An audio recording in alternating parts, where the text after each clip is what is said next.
Welcome, everyone. Happy New Year, and it's nice to be back on the air. I'm delighted to have John Claps with us today. He is a designer, among other things. And John, welcome. Why don't you tell us a little bit about yourself? Great. Welcome and Happy New Year, everybody.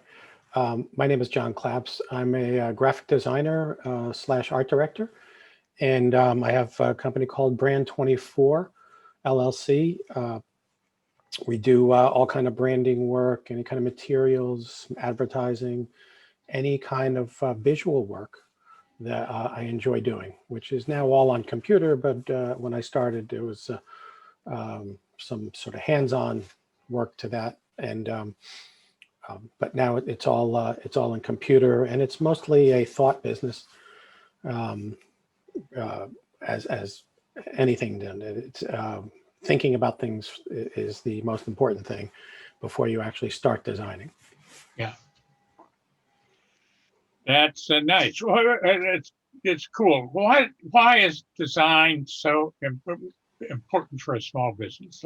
Let's talk about that a little bit. Well, that's a good thing. A small business, any business, large businesses realize that their design and branding is part of their assets. Sometimes it's the major part of their assets. Um, if you think of the cigarette brands, soda brands, the Coca-Cola brand, the is tends to be far more important than what's in the can. Hmm. They have changed their formula over the years numerous times, and nobody notices. But if they were to change their can dramatically, people would notice and have a fit. So that brand is that design that has changed over the years slightly is part of their asset, and it's their large asset, their name, everything about them. So in a small business, it's the same situation, because as every small business wants to be a large business, and at some point, the small business may be a larger business, and the branding is part of your asset. Hmm. I've actually done I've created branding for startups before they had any businesses at all for their business plan, because it makes the business plan look stronger, and it sort of connotes that they're serious and that they have that part of it locked down. It's Yeah. certainly the easiest thing to do with the least amount of capital, is to get your branding done. Well, that's good advice, and I took it with you because we are you're redoing our website and you're redoing our brand, and I must say it's been really fun to do. Uh, what are some of the things that uh, a good brand should have for any business? Mhm. Um, well, if you think about what a good brand design does, it generally meets the customer before any ambassador or any person from the company meets them. So it's sometimes, a lot of times, especially dealing with consumers, it's the first point of contact, of a business. So it should communicate what the business does, or intrigue someone enough to inquire what the business does. Um, it should be it should be in the, seriousness or playfulness. The personality of the business should come through the design. The design for a law firm is very different than the design for a consumer pet product, Mhm. as far as playfulness and seriousness go. We all want to, if you equate it, a lot of times I'll equate it with clothes, but we want to see our lawyer walk into a courtroom with a suit on and a tie on, and a nice one. Um, we don't want to see him walk in with green pants and a pink shirt and something sort of funky. But um, our dog trainer uh, walks in with a vest full of treats and toys, and all kinds of stuff, and that's what we expect. dog trainer that walks in with a suit and tie on, we're going to think he doesn't do this full time. He does something else. Right. So your branding, your logo, your branding, all your materials communicate the personality of the business. Right. And that's so important, especially for a small business. Often small business owners think they're the product, but they're not the product and they're not the brand. It is the business itself that is the product. And your experience of that business starts with the very first thing you see, which is exactly what you're talking about, I think. It's true. It's true. When I design for restaurants, for instance, if a restaurant is owned by a chef, it's difficult to get the point across to the chef that before they taste his food, they'll read the menu. They'll look at the menu. So the first point of contact was what they saw as they came in, and is then the menu. And it's almost a little ways down the road before they taste the food. And if you design a menu that needs to be replaced often, which some high-end restaurants print their menus every day, if you don't get to that, and there's a stain on the menu, or there's something on there that's not right, that's going to affect how they taste the food. Mm-hmm. It attests it's everything. I did years ago. I did the menus for China Grill in New York. They were large vinyl menus, and they were meant to be wiped down and put in place in front of people. And they stayed in place. The same menu stayed for an entire half a year. We only changed them twice a year. Some menus change them every night, like I said, and there's everything in between. But the point of contact is before the food is tasted is going to be the menu. Exactly. That's cool. So how do you go about working with your clients? What do you need from them? What's the process? I know a little bit about our process, but it might be interesting for our listeners and viewers to know about that. Yeah, that's a good, with small businesses and with large. Part of the hard part for me, the process, I've been doing this for a while, so the process is not difficult. The process varies slightly, but it's to assess the client or the group of clients that I'm doing this for and presenting to. So I have to assess who's making the decision, their comfort level with style, with color, with all kinds of stuff. I have to do that without showing anything. So sometimes you get that wrong and sometimes you get that right. If I can do that accurately, I can get to the final design quicker and easier. And quicker and easier for a small business means your profits are better and you make more money because you're not spending more time on something. It doesn't make the product any less well received. It doesn't make it, doesn't take anything. There's plenty of times I can look back at my career and the first thing I presented was the best thing I presented, but it wasn't bought because sometimes the first thing just isn't bought because that's the style of the owner. Yeah. I've had large companies like that. They by nature, they don't want the first thing you present because it seems like it's too easy.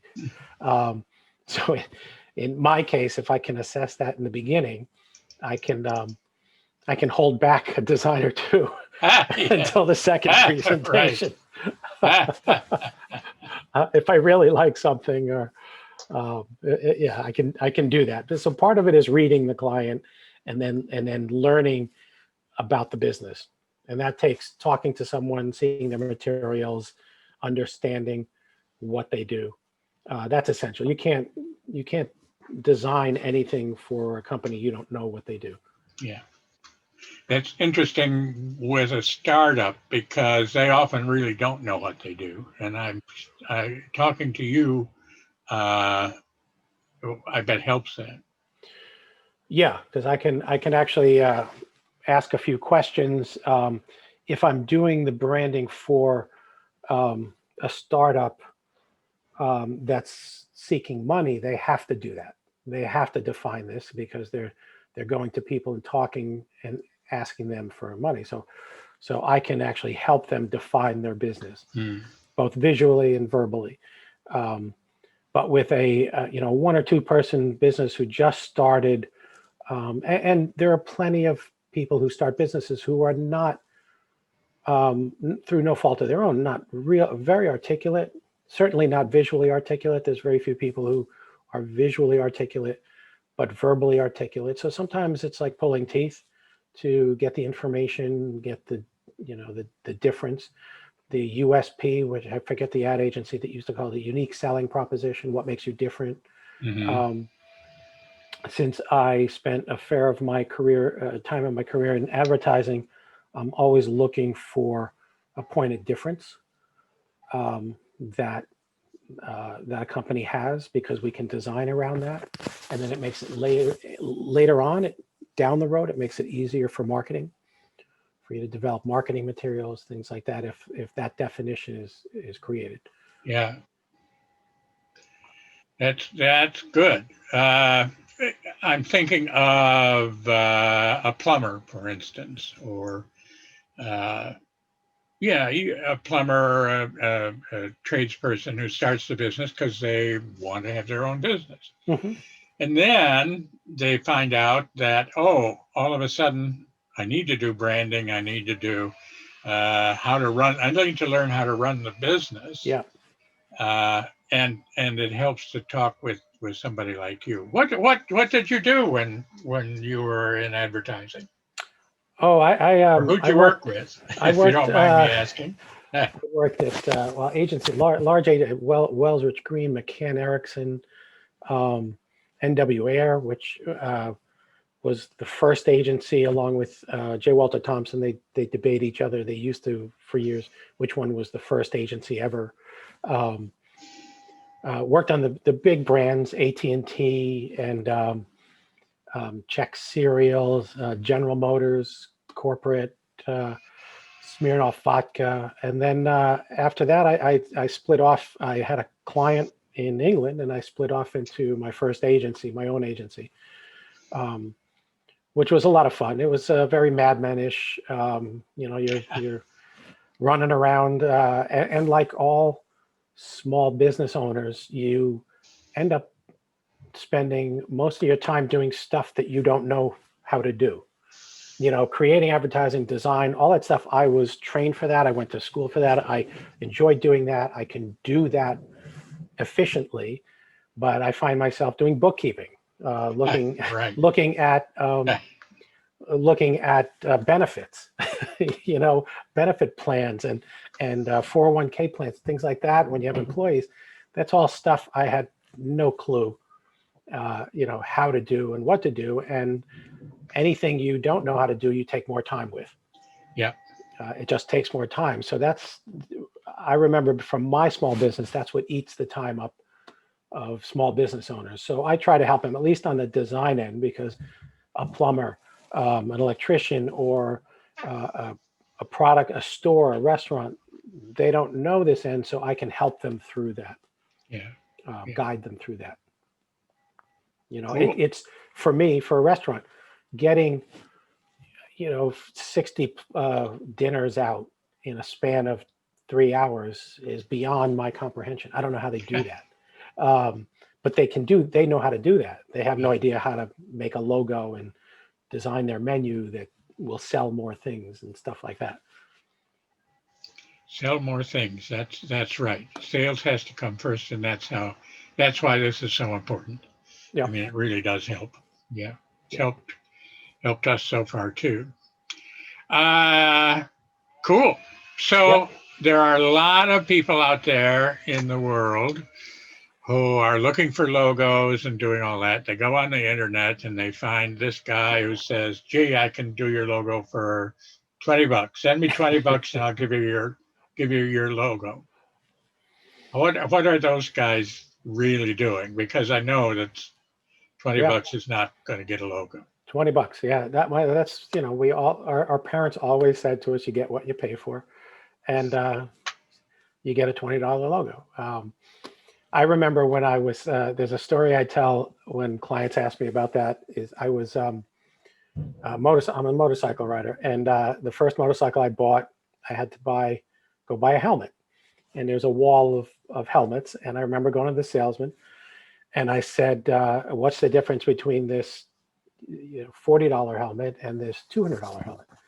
And I remember this specifically. He said, well, do you have a $40 head or a $200 head? Yes. Right. So, I mean, he could have went through a list of Right. differences and things like that. So you walk out with the $200 helmet because everybody has the $200 head. I thought that was, I thought that was great. So Yeah. you're starting out your business, or you have a small business. It's a fledgling business, and you're making your branding. Are you going to do it right, or are you not going to do it right? And not doing it right for $20 means, do you really know if that is a unique logo, or did they sell that to someone else somewhere else in the world, someplace else in the world? Are you going to have a 2 years from now, are you going to have a cease and desist letter? Are you going to have backup that says this was designed by someone who created it from scratch? Are you going to have all that stuff factors into it? And also, instructions on how to protect it. If you have you have your businesses, you have 3 locations 5 years later and everything. You don't want to find out that you can't protect your logo. Because then having it redone and all your materials redone is going to cost a lot more than doing it right the first time. Yeah. Yeah, and most designers charge. We charge. It used to be described as we charge by eyeballs. So certainly, developing a logo for a division of Procter and Gamble or a new product is far different than a 2-person company that just started up that's locally. Sometimes it's the same amount of work, but we charge very different amounts for those things. Well, that's an advertising construct as well, right? Yes. Yeah. Yeah, and rightly so. I mean, it is advertising. And yes, and a minute on the Super Bowl is worth more than a minute on YouTube. Right, in the middle of the night. In the middle of the night, right? It is funny because over the years, because of all my advertising experience, everything, I always judge television programs and cable networks and all that kind of stuff on the advertisers they get. If anything's controversial, you won't see large advertisers on it. They can't alienate a portion of their. So they like sitcoms. They like things where there's nothing controversial in them. There's a problem, and anything that's going to be controversial in a comedy or something like that, they'll get warned first. But you see all the sort of hyped news programs or political programs, things like that. Who advertises? Those are a lot of bottom of the barrel, people selling gold, pillows, all kinds of stuff. Yeah. They buy inexpensive media when things are bad, basically. Yeah. So you're helping me. You talked a little bit about the process, but what was the process that you did with me? Maybe that's not the right question. Not really the best way to ask that, but let's dig into the process a little bit. Not necessarily with me, but right. So we've talked together, and you've given us some good ideas, and we're still in that process. But so let's check. Yeah, we're almost at the end of the branding, the design process of your logo. Yeah. But it starts out like you said. It starts out with a few conversations and sending materials. Some clients have their materials laid out. in your business you had materials laid out that I could see that helped me get a grasp of what you're doing. Service businesses are difficult because there's nothing tangible. Like, you know, your plumber example is, I know what a plumber does. I've used them Yeah. over the years. That's not that hard to figure out. But service businesses, especially new ones, can be difficult. So if you have materials, that's great, and all that happens. So I sort of absorb that before I start designing anything. Before I start opening a program, or you know, sometimes I'll sketch things out, and then in doing that, it'll start to spark ideas. It's one of the my business is one of the businesses where I don't like to describe to clients. There are clients who say, "What's your hourly rate? How much do you charge by the hour?" Well, that's really difficult to do, because if I, you know, read your documents and had a conversation with you, and then, you know, 4 hours later I'm watching TV and something sparked something, then, and I'm sitting there and I sketch something out. How much did I work? How much was I? You know, it's not something where you sit down and you go and you try to come up with something. Right. You can do that. You start to play around with different visuals and things like that. But most of it comes at many different times. So I work on a project basis. So I don't have to figure that out, Yeah. because not every 10 minutes is the same as every other 10 minutes. If I were digging a ditch outside, it's all the same 10 minutes. But in what I do, I'm looking for sparks. I'm looking to create sparks. I'm looking to create something that is new and interesting and appropriate, and then that I can sell, I can present and Yeah. rationalize. Because any designer can come up with, you know, really interesting visuals. You have to rationalize it, and it has to be appropriate. Is it different for, and I think I know this, but is it different for print and for YouTube and your website? I mean, how does that differ, or is it all in the same sort of theme, or how does that work? Well, it's as you can tell, it's been changing over the years. The actual design is not very different. Even in the past, even before the internet, you would still design a logo for print and for broadcast. The logo had to work on a television screen, which is fairly low resolution if you think about it. It has to work low. It has to work moving, static.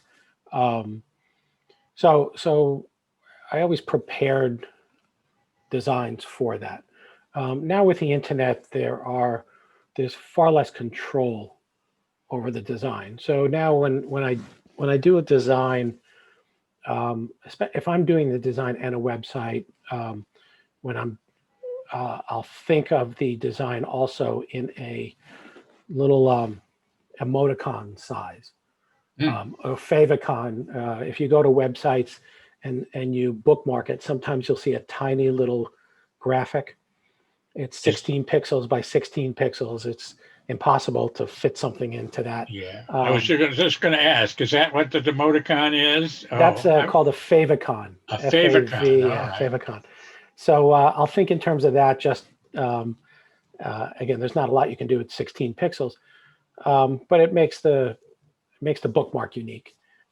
So you have to think in size and how small things are.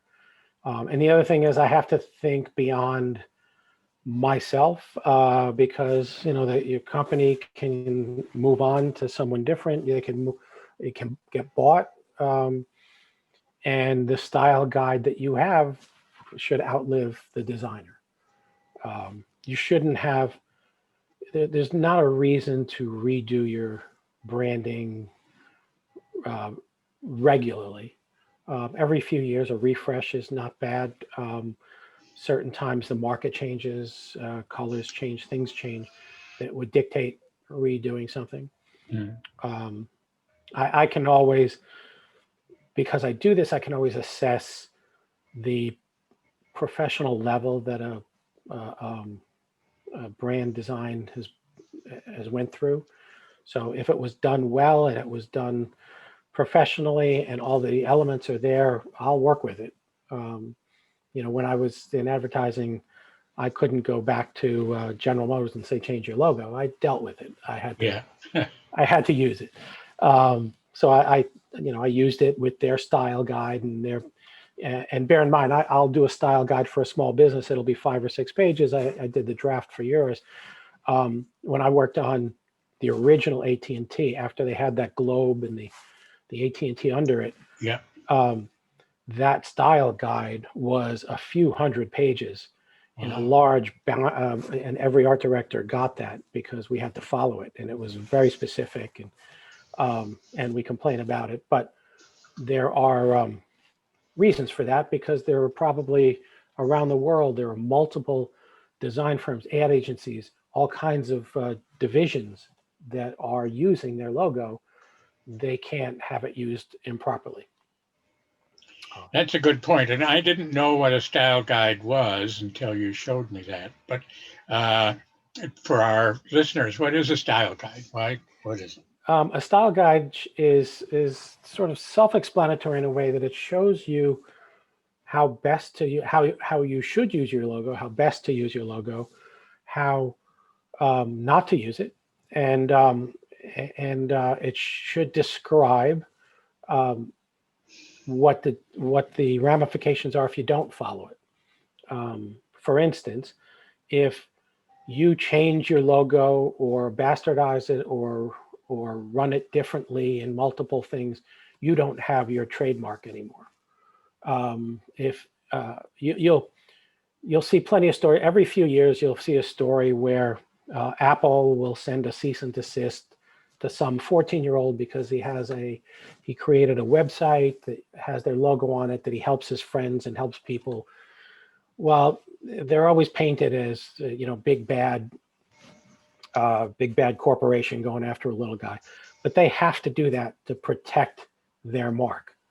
If they don't protect their mark, then a competitor from China, Hong Kong, anything could run an ad with their logo in it without their permission if it's the bastardized logo. And their legal reasoning is your logo is all over the place. You don't really have one because this was used here, this was used here, over there, this was used here. And a lot of small business owners don't know that. I had a client recently, we designed a logo, a really nice logo, got to the final point, everything, and he had shirts done, sweatshirts done. And the guy doing the sweatshirt said, "Oh, can I change this?" And he didn't know any better. He said, "Yes." And they changed it completely. And I said to him, this is your logo from here on in. I didn't like it. But this is it from here on in because unless you go back and redo your shirts, because this is what people are going to see. And if, luckily he was a one-person company and didn't need the protection that much.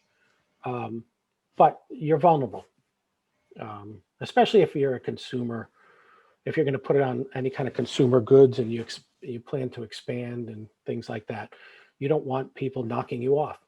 Yeah. Good. Or making it seem like it's yours. Yeah. You'll do that. You'll see that all on the shelves all over the place. The store brands will try to make it seem sometimes that they'll use the same colors as a major brand. They try to confuse you. So we should talk when I do my I do my T-shirt or sweatshirt and my cup and all of that good stuff. Yeah. It's true. It's if you give a style guide to a publication or somebody who does that for a living, they should know what to do with it. Mm. They should know, okay, I can, because it says in your style guide, don't put anything this close to the logo. There's very specifics to that. You don't want someone else's logo too close to yours. It gets very confusing. Yeah. and you don't know what their business is and things like that. So you need to control all that. And so so you control it with your style guide. So when I'm ready, for instance, and I don't mean to be talking about me so much, Yeah, no. but when we're ready, I send a style guide to the sweatshirt guy, not the logo. Which Yeah, well, you send both. yeah, okay, Because I'll give you, you should get, again, at the end of the process, you get a file that he or she can use to put on the material, and you yeah, send the style guide. Whenever I have lately, I design websites, and when I do a website for a company or redoing their website, my first question is, do you have a style guide? Some of them do, some of them don't. If they don't have a style guide, I will sort of intellectually put one together in my head from the logo. So I'll use the colors from their logo, um, from things they've done in the past. But if I get a style guide, it makes everything go easier and quicker, and it makes the end product much better. yeah, yeah. Interesting. So there, we've talked about what can a small business owner do by themselves, and what should they save for the pros? Hello. They can, um, they can, if they have a relationship with printers and people like that, they can they can order stuff. You know, ordering your own T-shirts and your own materials, and cards and things like that. You don't need a designer to do that kind of stuff.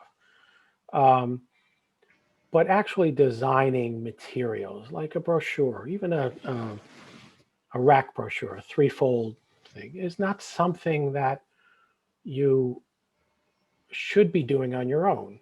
Um, can you find less expensive designers to do that? Yes. You can find younger people, you can cut costs that way, as long as you can find uh, a professional. You know, 30 years ago, I would, I came out of art school with a BFA in design and advertising. So I could design something, given a style guide, and design it professionally and look well as I can now. Um, so uh, you can get someone less expensive, but it's not a do-it-yourself business, and it's unfortunate because I will see do-it-yourself material all the time, and it makes the business seem shoddy. It does make it look and feel. Um, I had a client ask me about that they were commercial painters, painted houses, commercial building things. And interestingly, I had just had a whole renovation done, and we were finished with it. Um, so I was sort of familiar with what they do, how they do it. And he showed me his website and asked me to look at the website and can I comment on the website, which I'll do for people I know or friends. And a lot of quick website developers put up a lot of quick stock images that they find. So they'll do a search for painting, and there was on the front page of the website was a large image of, it was a very cool image. It was really nice, really interesting, of uh, a tray of paint with sneakers there of somebody painting, and there was paint on the floor. Now, if you've hired a painter for anything, the last thing you ever want to see is paint on the floor or paint Yes. anywhere it shouldn't be. And I said to him, you got to take this picture off because nobody wants a messy painter. They don't. It's just, it's like one of the reasons as I said to him, I could have did that. When I paint, I spill paint on the floor. I don't need you to do that. Yeah. So everything that you do, every piece of material that you put out, every image says something about your business. And, you know, I'm trained to see that kind of stuff. So in essence, sometimes it's not a do-it-yourself business or a business where you pay the cheapest amount for Yeah. something. Yeah. Let's talk about pictures. I mean, you can download something from the web. Is there a danger in that? Is it okay to use pictures that you get from somebody else? How does that work? Well, yes and no. If they give you the rights to use the pictures, you don't, you never own the rights to anything that you don't take. A picture you don't take. The safest bet is to go to a stock, go to Getty Images, Yeah. iStock, plenty of the stock companies. They are not expensive. Go to any one of those, open up an account, and if you see an image you really like, you really need, buy it. It's probably going to be $30. If you can't afford $30 for an image you need, then you've got other problems. Right. But you can, that'll give you the rights to use that in certain areas. If you read the rights, which nobody does, you'll realize you can't use those for advertising. So you can't put those in a number, your local newspaper, and you can, but you can get in trouble. And you can get a bill afterwards.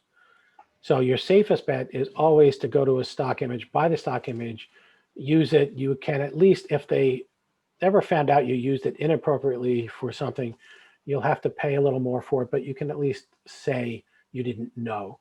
Yeah. But if you download an image if you just grab something off the web, the only way you can use images like that is if you're doing a presentation for 3 people in a room that's not broadcast to anything. Nobody's going to argue with you on that. Nobody's going to find that. But any kind of media that you're running, anything for your business, and I can say you never ever want to do that for a logo, for branding material. Yeah. I had a client who we designed. They had pet products. They had 180 something pet products that they had in all the pet stores, and their tags had their logo on it, and it had a picture of a dog, a photo of a dog. And the company grew pretty quickly, but if this was a few years later, he had no idea where that image came from.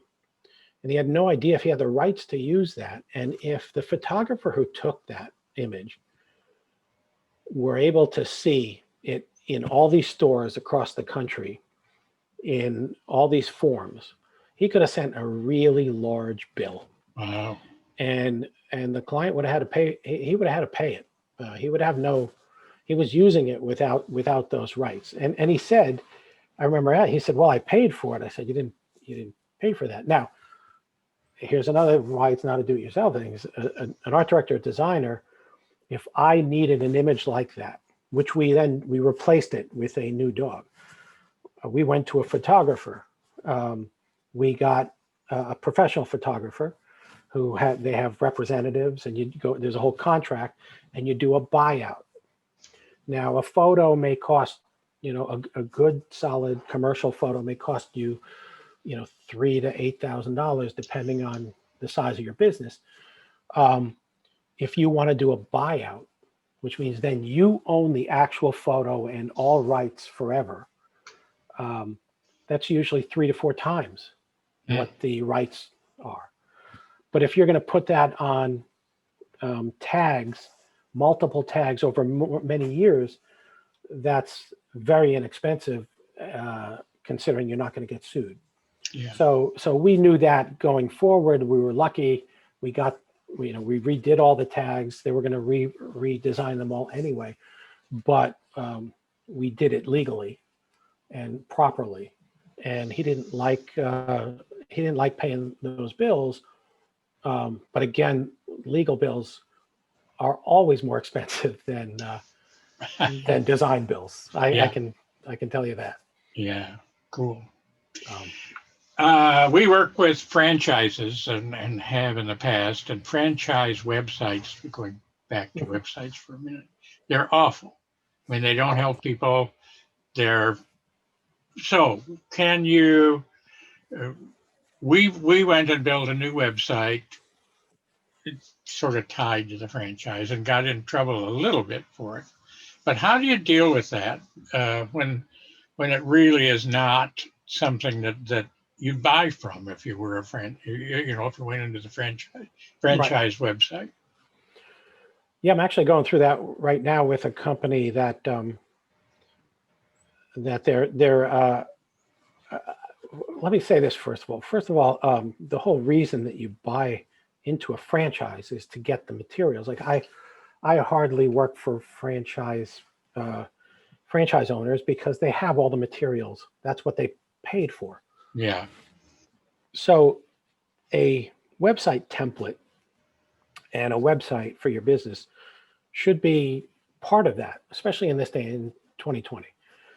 So if the franchise company doesn't have that all worked out, you need to scream a bit about that. Um, on the other side of the coin, there is a style guide that they will have because their logo is used all over the place and they need direction. So a web developer, designer, and they're two different things, should be able to take the style guide and do something appropriate that would be approved.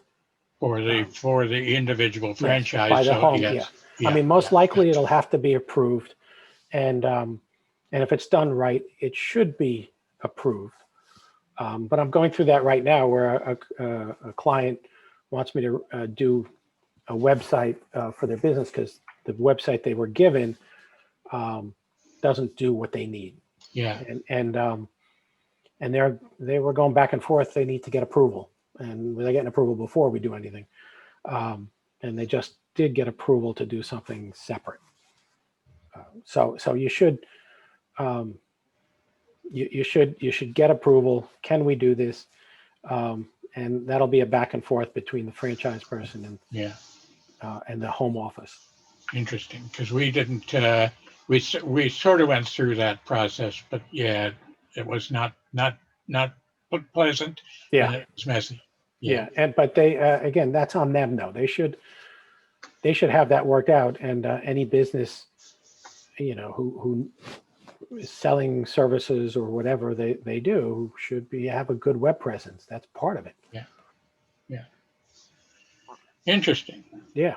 So, where can we find you if I'm out there and I want to get a good design? How do we get in touch with you? Brand24llc.com. All right. Um, and I have to say that because I've had my business for 20 years now. And when I was 18 years into it 2 years ago, two or 3 years ago, I got a call from a company in Poland who wanted to buy my URL, brand24.com. And my business is small enough where I can go by Brand24 LLC, which was available. And Yeah. I didn't have to change my name and things like that. So I sold my URL for a decent amount of money, which was nice. It was Good. Yeah. it was the best payday, the least work I ever did, and I kept all my branding and everything. So Brand24 LLC is my website right now, and just John JOHN at Brand24 LLC gets you to my email box, and we can talk. Great. John, this has been a lot of fun, interesting. I learned a lot too. What have you learned in terms of philosophy of business, of growing older, and what what's life like nowadays? What's interesting is almost like a lawyer. I get to know a lot of different businesses. I get to know a lot of different business owners and personalities. And I will say the worst client for me, and this is large or small, the worst client for me is an indecisive client, a client who can't make a decision, who's not comfortable making a decision Mm, because they force me to do a lot of extra work that I don't have, shouldn't have to do. And that goes for large companies. If you have a team of people who won't make a decision, their default answer is do more work. And with large companies, you charge for that. With small companies, they don't want to hear that generally. You're doing a project. But an indecisive owner is a really rough client for me. A decisive owner is absolutely fine because I can take them through things. They're comfortable making a decision. I'll always say in the very beginning of a presentation, it's okay for you to like something and it's okay for you not to like something here. Yeah. This is a process, but there are some people who really have a hard time making a decision. Those are rough. So I hopefully in the rest of their business, they don't have a hard time making a decision. Yeah. That can be a problem in a lot of things, but it slows everything down dramatically. And what I've learned over the years is sometimes just making a decision, even if it's not the right one, is more important than getting the perfect decision. Exactly. It's okay to fail because you're going to fail, and right. and that's where you learn. And you can correct things. Can't do that. Yep. Yep. Then you are in trouble. Right. But being stuck at a moment in time, or missing opportunities or doing things like that is sometimes worse. Yeah. Nobody's people aren't going to give you business because you didn't have the perfect logo from the choices. But if you don't have one, that's a warning sign. Yeah. And in this day and age, if you don't have good branding material, assuming you're not a very small local person, if you don't have good branding material and a website is a default. A website is an address. Yeah. And if you don't have that, people want to know, well, they may not say that to you. They want to know why, because it seems like you're not very legit. Yep. And even the swindlers now will put up a really nice website. That's part of the grift, is making themselves look legitimate and large. So. Yeah. Good advice. The last thing I will say is, over the years of watching businesses, like I said in the beginning, that businesses don't understand that design is part of their assets, their intellectual property. Well, a lot of things are part of their intellectual property that they don't document, and they should. And I've watched businesses do that. 100% agreed. And I didn't mean to interrupt, but yes. Your files, your process is part, and a lot of times it's in the owner's head. And until it gets out, until it gets down into a document that you can describe to someone, or that you and I have talked about this, you can hand to someone, that was the whole idea behind McDonald's. You can hire anyone, and that hamburger will taste the exact same at the end of the process. It didn't matter how good or bad they were of a cook. So your business should run that way, and you need to document all your processes, all your information, your things. You should be able to, everyone should be able to drop dead, and their business should be able to go on. Yes, exactly. And well, I'm going to give myself a plug. If you need some help with that, yes, I know where you can go. Yes, that's what you do, and you do it well. And business should heed that, because your business is worth more. Eventually, you may want to sell. You may want to retire. Yeah. And you can't sell what's in your head. That's for sure. Well, John, this has been a pleasure, and thank you for doing this. You're welcome. All right. Have a great day. You too. And we'll talk soon. Thanks. Take care. Yep. Thank you, Jim. Bye-bye. Bye-bye.